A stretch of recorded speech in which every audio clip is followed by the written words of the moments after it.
Selamat malam teman-teman semua. Jumpa lagi di ngopi ngolah pikir. Tapi kali ini ada yang berbeda. Background saya tidak seperti biasanya. Satu itu, yang kedua, biasanya saya ditemani oleh saudara saya yang selalu menemani podcast. Tapi karena malam ini saudara saya Mas Bayu sedang berada di luar kota, jadi saya terpaksa membuat podcast seorang diri. Tapi jangan khawatir, malam ini saya kedatangan dua tamu istimewa. Dua tamu yang rela datang dari jauh, dari luar kota. Tadi saya sempatkan juga untuk menjemput di stasiun kereta. Namanya Mas Hendra. Selamat malam Mas Hendra. Selamat malam Mas Bagat. Oh ya, satu lagi Mas Rio. Selamat malam Mas. Malam Mas Bahar. Oh iya, oke. Nah, dua tamu saya ini tamu yang sangat istimewa. Kenapa istimewa? Beliau berdua adalah saksi sekaligus korban dari praktek pungli yang terjadi di base camp pendakian Merbabu. Nanti akan coba saya kupas tuntas seperti apa prakteknya, seperti apa cara-cara oknum ini bekerja. Jadi disimak terus, jangan di skip, ikuti sampai akhir biar nanti nggak gagal paham. Pertama-tama saya pengen ngobrol dengan Mas Hendra terlebih dahulu. Mas Hendra mungkin bisa diceritakan seperti apa kejadian yang dialami oleh Mas Hendra, terus kemudian seperti apa sebenarnya modus operandi mereka sesuai yang Mas Hendra ketahui. Monggo Mas Hendra. Nah, gini ya Mas Bagat. Awalnya itu saya berdelapan termasuk saya. Itu mau booking online, lihat mau naik Swanting. Tapi ternyata di kota itu sudah penuh Swanting. Akhirnya saya mencoba mencari kontak orang basecamp Swanting dan dapat dengan nama Mas Ik. Mas Ik ini menawarkan saya untuk nggak apa-apa langsung datang, nanti dibantu offline. Saya terus terang dong, langsung ke intinya, Mas ada biaya tambahan nggak? Terus Mas Ik ini menjawab, ya bisa, tapi memang ada biaya tambahan. Akhirnya kami berdelapan ini memutuskan untuk mencari jalur lain dulu. Kita lihat Selo, ternyata Selo juga penuh. Akhirnya coba kita cari basecamp, kontak basecamp orang Merbabu via Selo. Dapatlah Mas Y. Nah, Mas Y ini saya kontak, ternyata beliau langsung telepon. Akhirnya di percakapan itu saya tanya, Mas, bisa nggak kita naik lewat Selo, padahal di kota ini udah penuh gitu. Mas Y ini bilang, Mas saya bisa bantu, cuman nanti ada dana keikhlasan, seperti itu. Keikhlasan ya? Iya, awalnya dana keikhlasan Mas, karena ya pikiran kami mungkin satu orang 10.000 lah gitu. Tapi Mas Y ini masih ragu juga, kalau dana keikhlasannya itu berapa ya, nanti bisa lah dibicarakan gitu. Oke, akhirnya kita memutuskan untuk melalui Mas Y. Terus Mas, ini secara resmi nggak gitu kan? Terus Mas Y ini bilang ya resmi kok gitu. Tapi saya lihat lagi, buka cek itu udah putus telepon Mas. Udah putus telepon, itu saya cek lagi tanggal 26 Mei. Iya, itu kan tanggal merah itu Mas, hari Kamis.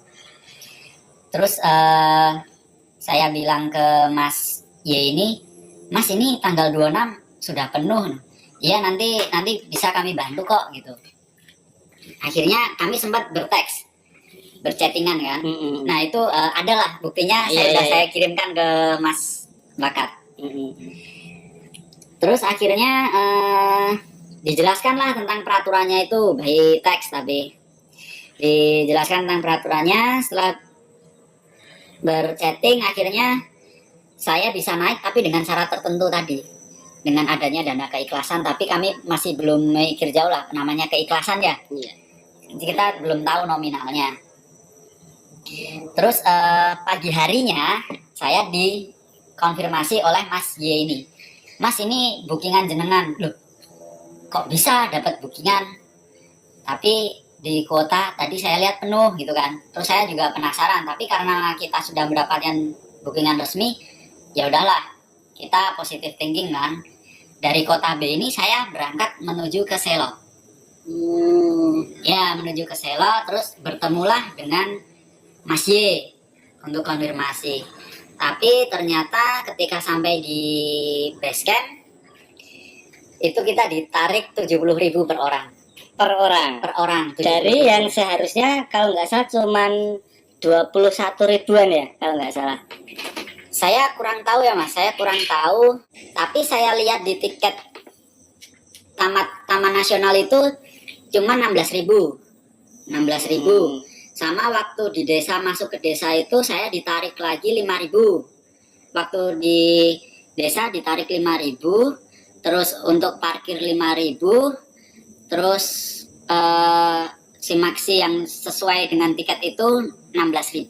Berarti 26.000 kurang lebih ya. Iya, katakanlah seperti itu. Jadi berapa tadi? 70.000. Iya. Luar biasa. 70.000. Iya. Terus waktu kita naik tuh 70.000 belum ini, maksudnya belum total. Kita masih lagi disuruh beli trash bag sama hand sanitizer itu seharga 15.000. 50. Oke. Iya, per orang itu. Iya. Oke. Nah, terus kita kan juga protes lah. Kita sebelum naik itu kita cari masih katanya dana keikhlasan ya. Namanya kalau keikhlasan kan kita sengasihnya. Ya Mas, ini buat dana kelancaran gitu. Itu teksnya juga udah saya kirim kok ke Mas Lahar. Saya tadi sempat baca. Iya, terus dana kelancaran itu maksudnya biar nggak ribet, karena kalau kita terus-terusan katanya wah ini nggak jadi naik deh gitu. Gitu ya. Berarti ini sesuai keterangan Mas Indra tadi, sebenarnya ini udah bisa dikategorikan sebagai pungli. Jadi kan tadi saya sempat baca-baca, pungli sendiri itu definisinya adalah ketika ya kan ada deal-dealan atau ada ini pemerasan atau pungli terjadi apabila petugas layanan secara aktif menawarkan jasa atau meminta imbalan kepada pengguna layanan dengan maksud agar dapat membantu mempercepat tercapainya tujuan si pengguna jasa walaupun melanggar peraturan. Jadi saya yakin teman-teman Basecamp juga sudah tahu peraturannya itu. Tadi saya juga sempat bertelepon dengan Bapak Kepala Desa juga. Saya coba tanya ke beliau sebenarnya berapa yang diperdeskan. Jadi pungutan yang sesuai perdes itu berapa? Kata Pak Kepala Desa katanya 5.000. Jadi 5.000 itu yang masuk desa ya Mas ya? Oh berarti benar ya, masuk desa 5.000. Iya. Jadi saya tadi konfirmasi dengan Pak Kades. Terus saya juga nyari ke info ke TN. Sebenarnya apakah bisa sistem booking online ini menjadi offline? Jadi maksudnya gini, misal ada pendaki yang belum sempat melakukan booking online, kemudian datang lo ke Basecamp, kemudian melakukan booking offline di situ, apakah bisa? Ternyata tidak bisa, gitu. Jadi memang seharusnya semua sistem booking di Merbabu itu benar-benar murni online. Jadi ketika ada offline di situ berarti itu jelas sudah menyalahi peraturan gitu. Yang saya bingung itu gini Mas, waktu saya mau daftar kuota penuh, bookingan penuh full, Iya. ya kan? Itu ada tanda merahnya. Terus waktu saya mau ngecek lagi setelah berkomunikasi dengan Mas Y, itu juga masih full.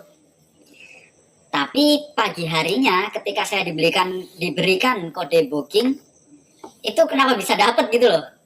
Seolah-olah mereka ini tahu gitu, seolah mereka ini punya slot tersendiri gitu.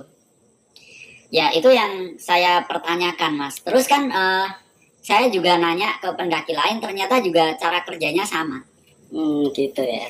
Iya, nah terus ada salah satu orang basecamp, tapi saya nggak menyebutkan namanya ya. Oke. Itu memberitahu saya memang terjadi proses pengambilan data booking online. Jadi semua itu di booking dulu, entah sama oknum siapa. Terus ketika ada orang basecamp yang mendapatkan tamu, itu di cancel Mas. Jadi kan mungkin kuota itu kembali lagi. Mungkin ketika booking online itu 20 orang, si oknum ini booking 20 orang, kedapatan tamu 10 orang. Kedapatan tamu 10 orang ya, dia di cancel 10 orang. Karena waktu itu saya berdelapan itu saya juga bayarnya 10 Mas. 10 orang. 10 orang. Oh gitu. Berarti mungkin gini ya modusnya. Dalam satu hari, misal ada kuota untuk 200 orang, kuota itu diamankan dulu semua. Mungkin seperti itu. Ya. Lalu ketika si oknum-oknum ini mendapatkan tamu, barulah cancel gitu. Saya tadi sempat buka situsnya, buka webnya. Sistem booking online-nya itu kan minimal untuk 3 orang, maksimal 10 orang. Iya. Per rombongan. Iya benar. Nah jadi mungkin mereka udah masang nih slot-slot 10 orang gitu. Jadi ini memang sebenarnya saya sudah lama mendengar tentang kasus ini. Cuman karena saya tidak mempunyai bukti yang kuat, maka saya tidak pernah berani untuk nge-up kasus ini. Tapi hari ini dari pagi itu masuk ratusan Mas, bukan puluhan ya, ratusan DM ke akun IG saya yang melampirkan Mas bukti-buktinya. Ini Mas saya pernah ngalami gitu. Dan itu memang terjadi bukan hanya di Selo, di basecamp lain juga terjadi seperti itu. Iya, soalnya kan awal lebaran itu kita kan naik swanting Mas. Itu kita juga kena gitu loh. Maksudnya disuruh datang aja dulu gitu kan offline. Akhirnya di sana ketembak harga.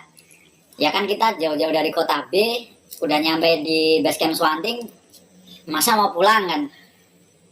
Jadi ya dulu itu kita kena 1 orang 100. Kan itu kejadiannya kapan itu Mas? Pas habis lebaran Mas. Habis lebaran tahun ini berarti Tahun ya? ini. Per orang 100.000. Iya.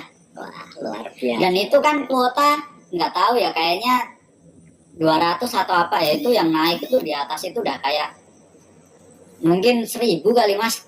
Orang banyak yang nggak dapat tempat camp Mas. Banyak yang nggak dapat tempat camp, itu saya benar-benar ngalamin itu.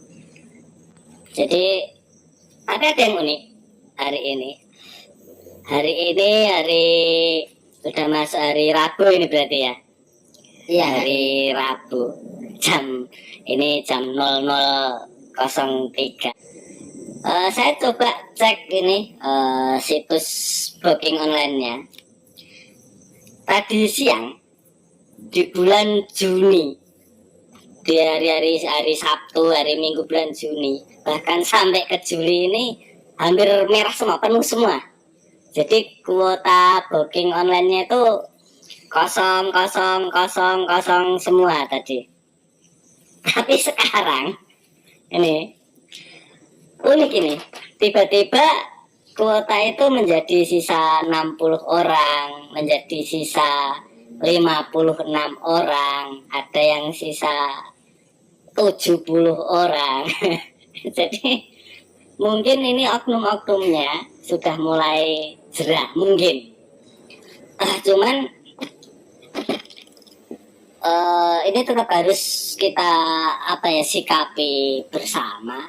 karena ini benar-benar merupakan tanggung jawab bersama, baik dari pengelola, baik dari Taman Nasional, Basecamp maupun kita semua, Mas. Sebagai pendaki kita harus berperan aktif untuk memberantas ini semua, gitu. Iya Mas, jadi memang ya hal yang saya lakukan sendiri itu salah. Maksudnya salah dalam artian saya menggunakan jasa calo. Tapi ya karena kita memang udah merencanakannya kan berbulan-bulan mau Iya. naik ya selo gitu kan, kita udah pantengin nih kapan booking online-nya keluar. Kita kan juga nggak tahu nih Mas, nggak tahu kapan booking online-nya keluar, kita pantengin. Waktu muncul di IG-nya Taman Nasional, muncul udah dibuka nih, itu dari story-nya itu mungkin 20 menit Mas, itu langsung Hilang semua. Iya, hari Sabtunya. Nah kebetulan kan ngecek juga itu Mas, kan hari yang buat bulan Juni tanggal hari Sabtu itu udah full kan. Tadi saya ngecek juga kok tiba-tiba masih ada kuota sisa gitu loh. Mungkin karena Mas Bakar itu nge-up, mungkin mereka jadi mikir lah. Ya mungkin seperti yang dikatakan tadi, jerah gitu. Ya semoga aja nanti kan dengan kejadian ini akan ada perbaikan yang nyata dari Taman Nasional, dari Basecamp. Jadi biar ke depan itu pendaki itu nyaman. Mereka itu sebenarnya nggak apa-apa, mau bayar berapapun itu nggak apa-apa, asalkan sesuai dengan ketentuannya. Iya. Orang untuk naik ke Kartens mereka bayar 40 bahkan ratusan juta. Untuk naik ke Everest bayar ratusan bahkan miliaran. Itu nggak masalah, asalkan sesuai dengan ketentuannya gitu. Iya Mas, jadi gini ya, kalau saya pribadi sebagai pendaki, saya mau bayar itu 70.000, 100.000 nggak apa-apa lah. Maksudnya ketika saya sudah memutuskan untuk mendaki dengan biaya seperti itu, ya itu konsekuensi saya. Iya. Tapi ketika saya membayar dengan harga segitu, tapi itu bukan aturan, Yes. aturan resmi, ya itu ya bisa namain pungli sih. Iya, betul. Oke Mas Hendra, coba saya tak coba beralih ke Mas Rio. Barangkali Mas Rio punya pengalaman yang sama atau mempunyai cerita yang sama, terus kejadiannya kapan, di mana. Semoga Mas Rio bisa berbagi nih secara clear kepada teman-teman semua. Tolong diceritakan seperti apa Mas Rio. Ya, itu ceritanya sebelum puasa. Jadi planningnya sudah lama, tapi karena sistem booking dan karena kesibukan masing-masing, akhirnya kami ini mumpung sebelum puasa deh, kita jalan yuk. Oke. Dan setelah melihat booking itu ternyata full dan aduh kok nggak dapat ini. Akhirnya ada teman, coba kontak Basecamp kalau barangkali mereka bisa membantu. Akhirnya disuruh datang. Waktu itu kita ke Swanting bertiga sama Basecamp, datang aja dulu Mas. Oke, kita bertiga datang ke sana dan lalu sama Basecamp diarahkan untuk ke seseorang. Yang seseorang itu meminta, oh silahkan naik, tapi 100.000 bayarnya Per orang itu 100.000 per orang. Nah kemudian kalau 100.000 kita mikirnya juga 100 kali lipat, bukan 2 kali lipat, karena tidak semua pendaki itu punya duit, tidak semua orang bisa melonggarkan uang untuk sekedar mendaki gunung. Akhirnya dengan sangat terpaksa saya balik kanan pindah gunung. Itu cerita saya pribadi. Terus ada tadi sebenarnya ada teman yang dia pengen ikut tapi tidak bisa, pengen ikut ke sini tapi tidak bisa. Waktu itu kejadiannya di Sulawesi, jadi dia naik sudah full tapi menghubungi Basecamp itu dimintai 70.000, padahal itu di booking sudah full ya. Sampai di atas itu nggak ada orang. Jadi misalkan booking full itu 300 berapa ya itu kalau booking full. Kalau nggak salah 290-an mas. Nah, nalarnya kalau booking full segitu, maka di orang di atas minimal saya menjumpai adalah 100 orang, adalah 10 Ya tenda. harusnya ya full 200 sekian itu ketika kerja gini kan. Kebetulan saya juga dulu kan aktif di Basecamp. Ketika data pendaki itu 1000, maka yang di atas juga harus 1000. Nggak boleh 999 ataupun 1001 kan gitu. Jadi berarti yang Mas Rio alamin itu di bawah kondisinya bookingannya itu full. Tapi di atas nggak ada orang gitu. Nggak ada orang. Ada 10 tenda. Tidak ada 10 tenda. Ada satu rombongan tertentu mungkin itu mereka pakai jasa open trip atau apa. Kalau yang itu bukan cerita saya pribadi karena titipan teman tadi dia mau kesini cuman tidak bisa.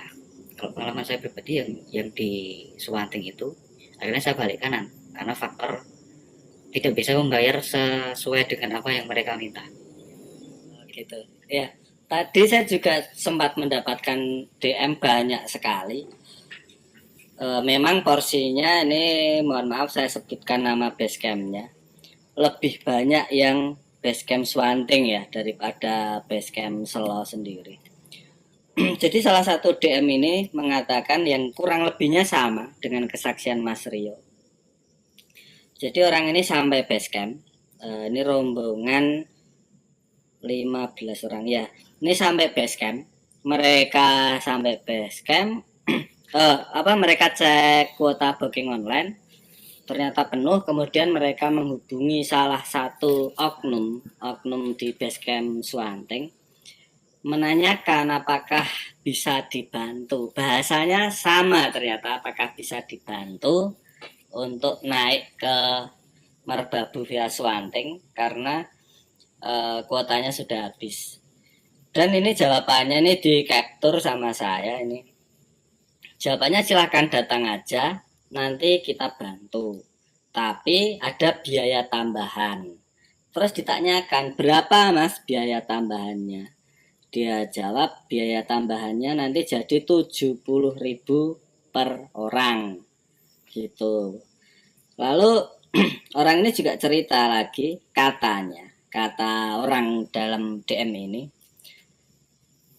setelah dia sampai atas itu sepanjang jalur sampai ke puncak itu hanya ada beberapa pendaki.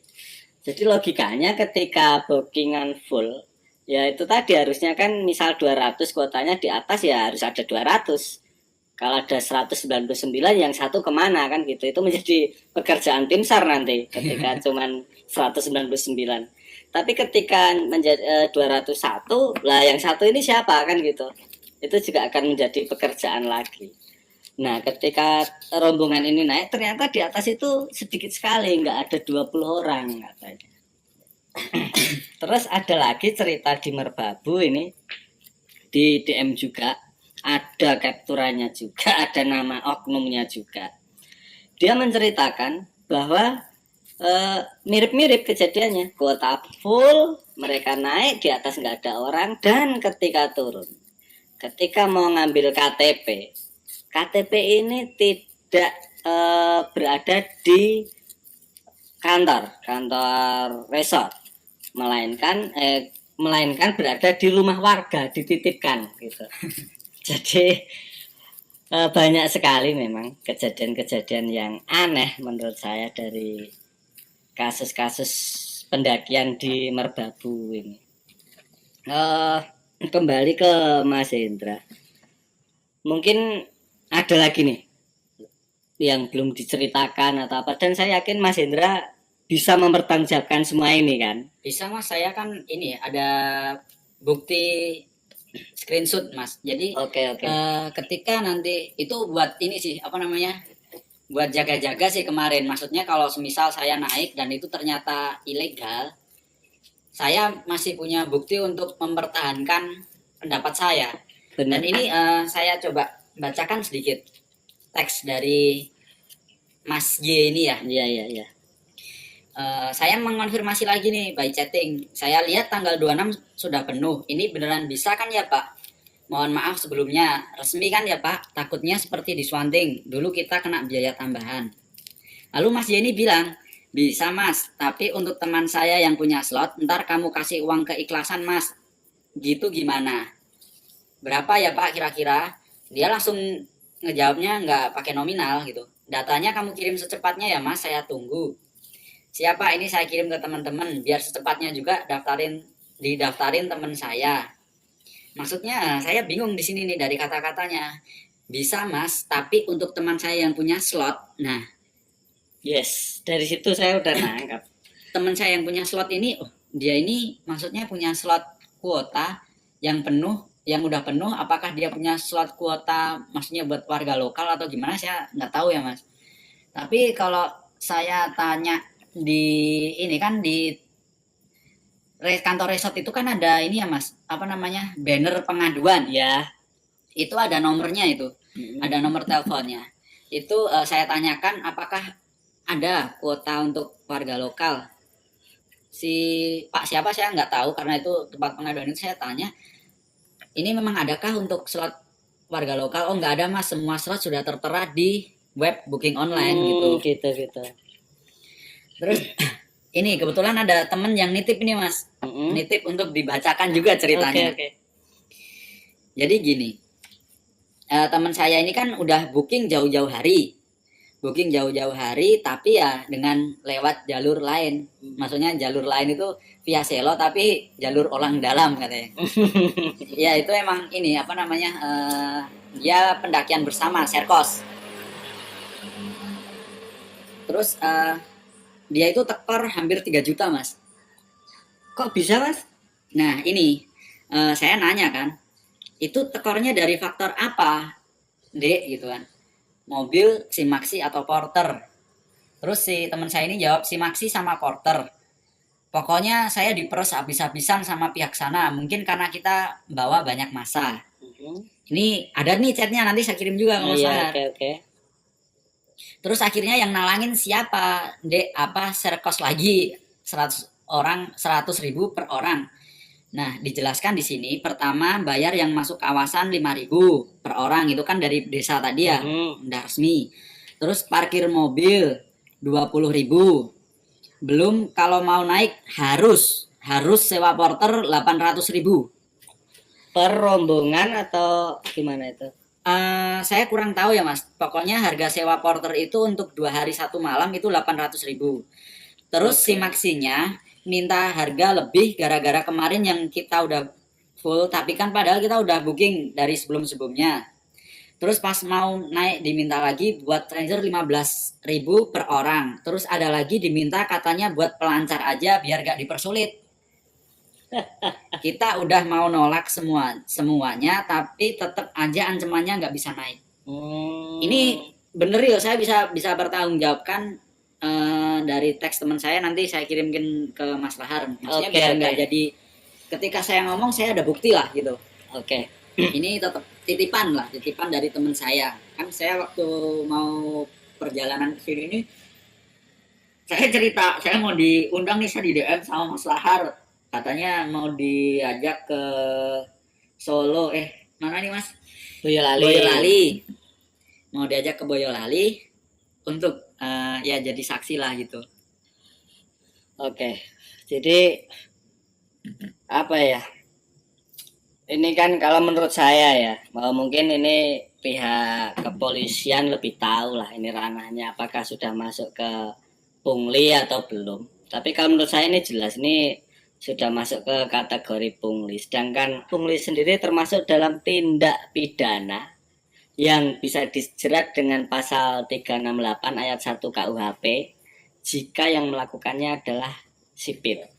Jika pelaku pungli adalah ASN, bisa juga menjadi tindak pidana korupsi dengan ancaman hukuman maksimal 9 tahun penjara. Oh, jadi nggak main-main. Ya. Jadi kenapa saya nge-up kasus ini?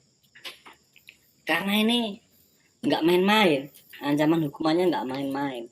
Dan kebetulan saya juga kenal baik dengan teman-teman basecamp, bukan hanya Merbabu, basecamp gunung di Jawa Tengah, di Jawa Barat, saya kenal baik dengan mereka.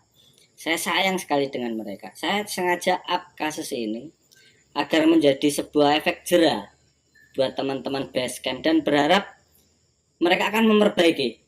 Mereka akan oke, namanya manusia pernah salah.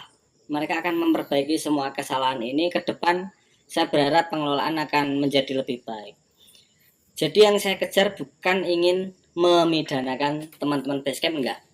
Jadi saya benar-benar murni ingin bagaimana teman-teman basecamp ini bisa tahu nih bahwa ibaratnya gini, kecurangan kalian ini udah ketahuan loh gitu. Ya sebenarnya kalau kecurangan itu ya kan itu pengalaman saya di Swanting aja itu habis lebaran ya Mas, dan pengalaman Mas Rio tadi kan malah sebelum puasa. Sebenarnya mungkin udah banyak orang tahu tapi nggak berani buat speak up. Iya. Nggak berani buat nge-up itu, mungkin ya karena takut lah resikonya gitu kan. Iya, jadi tadi saya sempat berkomunikasi ke Pak Lurah, saya bilang, Pak, lebih baik ini diselesaikan secara kekeluargaan, saya bilang kayak gitu. Loh iya Mas, saya pengennya juga gitu, nanti kita selesaikan secara kekeluargaan. Tapi kekeluargaan yang saya maksud itu bukan sekedar kita maaf-maafan Pak, saya bilang kayak gitu. Jadi nanti saya tetap meminta oknum-oknum ini mereka membuat semacam video apa ya, Klarifikasi. yes, video klarifikasi, permintaan maaf secara terbuka. Kalau perlu kan Pak Presiden juga udah mencanangkan ini kan, udah melonggarkan pemakaian masker. Jadi nanti nggak usah pakai masker, biar ini tuh oknum-oknumnya gitu. Jadi biar bisa menjadi efek jera buat semua teman-teman di basecamp manapun. Soalnya saya rasa sanksi sosial itu pilihan terbaik daripada mereka harus menjalani penjara yang maksimal 9 tahun. Itu paling enggak dia bisa kena di atas 5 tahun kalau maksimalnya 9 tahun. Hukuman yang seminimal mungkin. Iya. Yang klarifikasi itu ya Mas. Jadi itu udah ibaratnya udahlah kalian gini aja, enak gitu loh. Itu udah hukuman paling enak itu sebenarnya, karena bukti ini udah benar-benar ratusan masuk ke DM saya tuh, capturan, bahkan ada yang masih dinamain kan. Iya. Saya Mas tolong namanya dihapus dulu biar nomornya kelihatan gitu. Mereka hapus namanya, nomornya kelihatan. Jadi saya tadi coba iseng-iseng saya cek di get kontak salah satu nomor, kan saya nggak gitu aja percaya kan Mas dengan capturan. Ya ternyata memang di get kontaknya itu ya memang orang-orang basecamp gitu. Nah itu pun saya mendapatkan kontak orang Swanting sama orang Selo, Mas Ek dan Mas Y ini juga dari ini Mas, postingan-postingan di grup Facebook Pendaki Indonesia itu kan. Kalau semisal ada yang bertanya tentang Merbabu itu banget itu pilihan dari basecamp manapun ada gitu yang masuk dalam lingkup Merbabu ya, itu kan banyak banget. Nah kebetulan waktu itu saya milihnya yang Mas Y itu yang di Selo itu. Terus coba saya kontak, ternyata ya bisa gitu, maksudnya bisa dibantu, dalam artian dibantu lewat jalur belakang gitu. Oke, kita coba beralih ke Mas Rio. Mas Rio, sebenarnya ini coba saya menjadi orang yang pengen tahu nih keinginan pendaki pada umumnya. Sebenarnya seperti apa Mas Rio yang diinginkan oleh pendaki, apalagi kayak Mas Rio dan teman-teman yang mungkin dari kota asalnya sampai ke Swanting tadi ya, butuh ongkos ratusan ribu juga. Waktunya juga nggak sebentar, mungkin meninggalkan aktivitasnya di sana. Itu sebenarnya harapannya seperti apa nih dari Mas Rio, mungkin mewakili pendaki-pendaki di komunitas Mas Rio? Kalau saya secara pribadi sebenarnya naik gunung itu untuk melepas penat yang ada di kehidupan sehari-hari, sejenak untuk keluar dari zona nyaman yang tidak nyaman. Zona nyaman yang tidak nyaman ya. Ya karena setiap hari kita masing-masing yang tentunya ada masalah. Sejenak melepaskan diri dengan mendekat ke alam. Yang diingat sebenarnya oke lah bayar, kalau karena itu memang kewajiban di basecamp manapun juga bayar. Tapi yang tertera pada booking online itu kan di bawah 30.000. Asumsinya saya manajemen perjalanan jelas sudah tercatat bahwa biaya perjalanan dari sini ke sini senominal sekian, dari sini nominal sekian, untuk logistik sekian, untuk ini sekian, itu sudah terplot masing-masing. Dan itu juga ada dana lain-lain untuk backup dana. Setelah kita tiba di lokasi dan menemukan bahwa ada pungutan yang tadi dibahas sebagai pungli, pungutan liar, senominal itu ya kita otomatis balik kanan, karena kalau kita membayar segitu, otomatis kita tidak bisa pulang. Otomatis biaya-biaya yang lain yang sebenarnya sudah disimpan berbulan-bulan, memang untuk ayo ini kita refreshing ke gunung, akhirnya hilang dengan harus membayar senominal segitu. Misalkan ada seorang dari kota yang sangat jauh yang dia estimasi budgetnya pas-pasan seperti saya, itu akan sangat kecewa manakala ternyata harus bayar segini, dan imbasnya buruk, dan itu sangat tidak baik bagi siapapun. Bagi pihak pengelola juga tidak baik, karena otomatis penikmat pendakian jalur tersebut juga akan berkurang dengan fakta yang ada. Ya kedepannya dengan Mas Lahar memfasilitasi pendaki untuk berbicara ini dan bisa didengar oleh pihak manapun, stakeholder yang berkepentingan masing-masing, supaya introspeksi diri bahwa ternyata ada sesuatu di bawah permukaan yang tidak terlihat, dan itu jarang ada yang bisa mengungkap sesuatu di bawah permukaan tersebut dan tidak punya keberanian. Jadi di sini saya acung jempol dengan keberanian Mas Lahar dan memfasilitasi kami, setidaknya kami yang bisa berbicara saat ini. Kalau dianggap bisa mewakili, mungkin tidak sepenuhnya bisa mewakili, tapi setidaknya secara global seperti yang tadi saya lihat kemarin saya lihat di story Mas Lahar dan juga membaca komentar-komentar, ternyata banyak yang sama yang mengalami kejadian yang sama. Ternyata saya bukan satu-satunya korban, iya. Dan itu oke lah, ini kalau bisa ngobrol langsung lebih enak nih. Dan ternyata ada Mas Hendra juga yang kebetulan punya kondisi yang sama dan yang mungkin lebih berat dari saya. Kalau saya kan balik kanan karena tidak punya uang.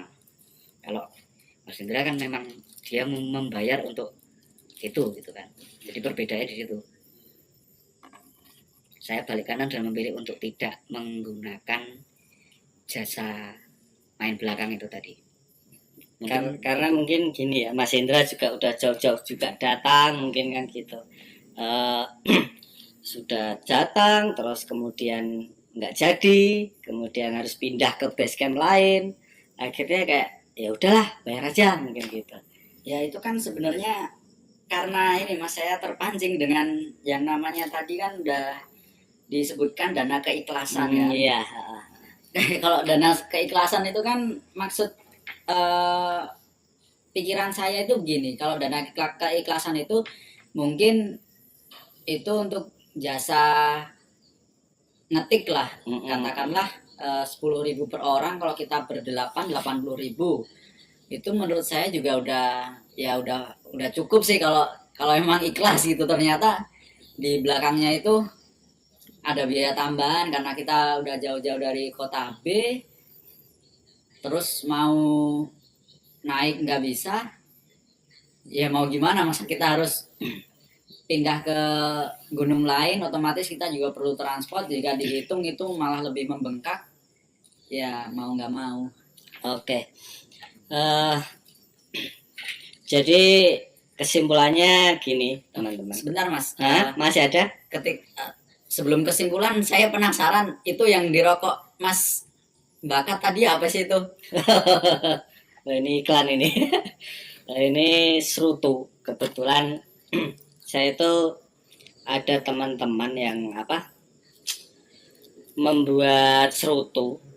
Terus tapi mereka itu kebingungan. Mas kemana jualnya? Akhirnya ya coba saya fasilitasi. Ya, sini coba tak bantu jual gitu. Jadi ini benar-benar handmade dari lingkaran saya karena kebetulan saya pemain tembakau.